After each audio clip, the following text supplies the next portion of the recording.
L'òpera que s'està representant ara és Tosca. El protagonista de Tosca és un pintor. És un pintor que està pintant una Mare de Déu en una església. Llavors aquest és el víncle d'unió de l'exposició del cercle amb Tosca.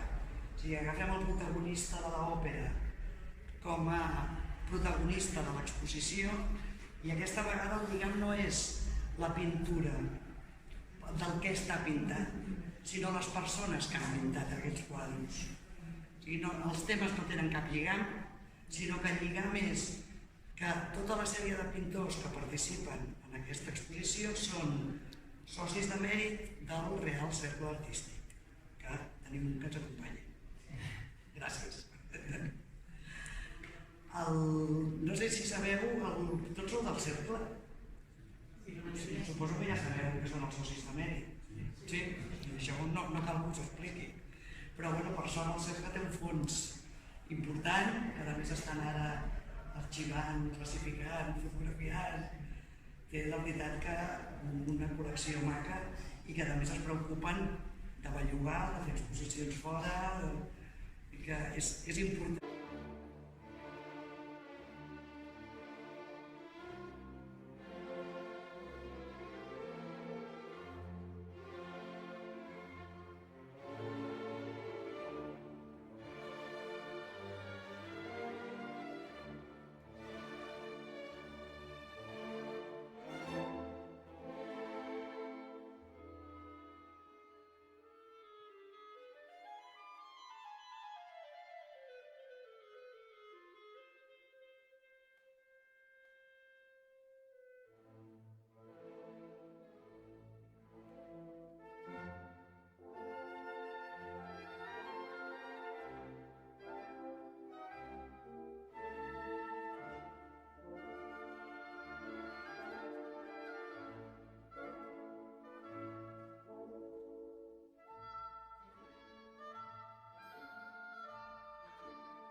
Ell té l'estudi a l'Escala, ell és Empordà, i ell és Empordà en totes les èpoques de l'any. Amb camps de blat, amb camps de roselles, d'amapoles, amb el blat verd. O sigui, tots els colors de la paleta passen per l'Empordà depenent de l'època de l'any. També és de Sant Lluc. I té l'estudi. Sí, té aquest punt que és figuratiu però no capta una realitat que no és la nostra realitat, és la seva realitat. Té un món una mica oníric, una mica de somni, és la seva pel·lícula. Era inconfundible. Portava unes patilles fins aquí, de color així. I l'obra que hem agafat del cercle, en vez de ser un oli, és un pastel.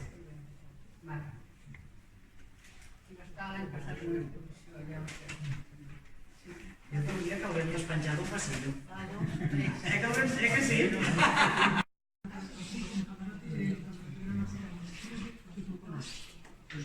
No m'ho explica mai. És que no tinc molta relació. Pues mira. Van seccionant i traient tot el suc amb 40 quadres del mateix tema.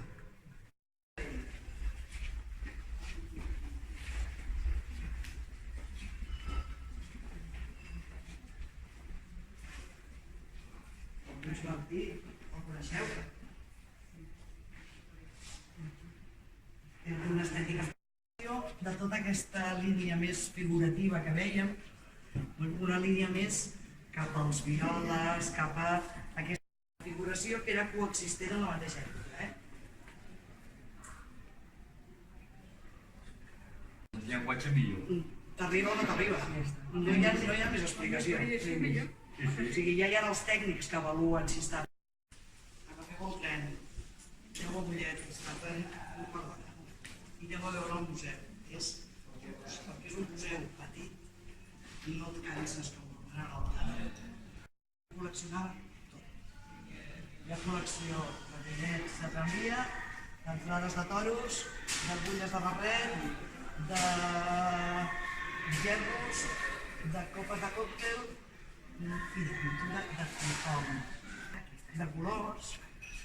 I ara ens el mirem, d'aquí uns ratos el tornem a mirar i vas descobrint que hi ha una caseta, que hi ha un senyor, que això són camps, aquí hi ha més gent. O sigui, es va tot com aposentant.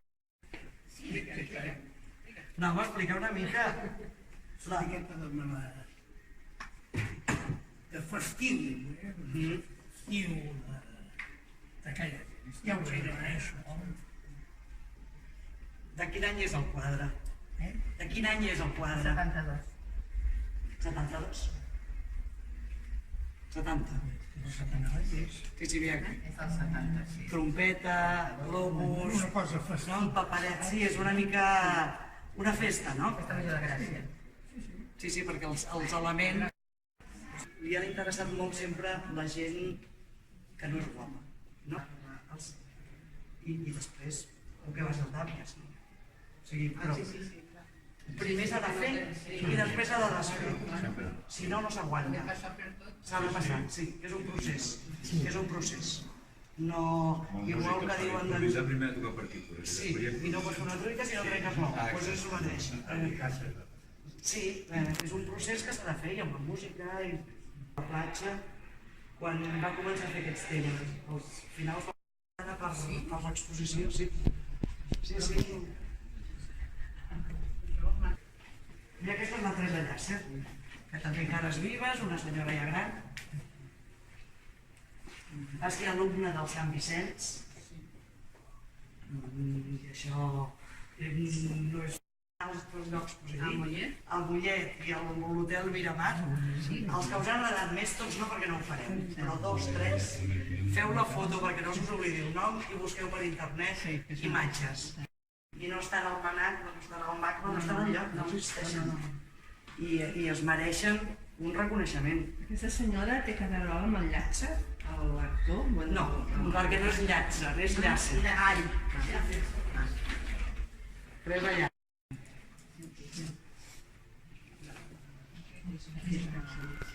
un xicotet, no, un xicotet.